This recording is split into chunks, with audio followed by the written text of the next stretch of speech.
नागपूर जिल्ह्यातील रामटेक तहसील अंतर्गत येणाऱ्या जिल्ह्यातील कांद्री आरटीओ चेकपोस्टवर एसीबीची मोठी कारवाई.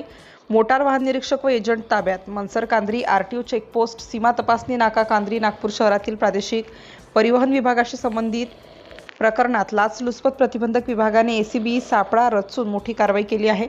मिळालेल्या माहितीनुसार एक ट्रेलर चालकाने एसीबीकडे तक्रार केली होती की मनसर कांद्री येथील आरटीओ चेकपोस्टमधून ट्रेलर पास करण्यासाठी 1000 ते 1500 रुपयांची लाच मागितली जात आहे. तक्रारीची पडताळणी केल्यानंतर 11 मार्च 2026 रोजी सापळा रचून कारवाई करण्यात आली. या कारवाईत मोटारसायकल वाहन निरीक्षक अभिजित मधुकर टाले यांच्या अखत्यारीतील खाजगी एजंट सुशील विनोद रामटेककर यांनी 1000 रुपयांची लाच स्वीकारताना पंचासमक्ष पकडले गेल्याची माहिती आहे. यावेळी मनसर कांद्री चेकपोस्ट कार्यालयाची झडती घेतली असता तब्बल 4,31,290 रुपये रोख रक्कम आढळून आली.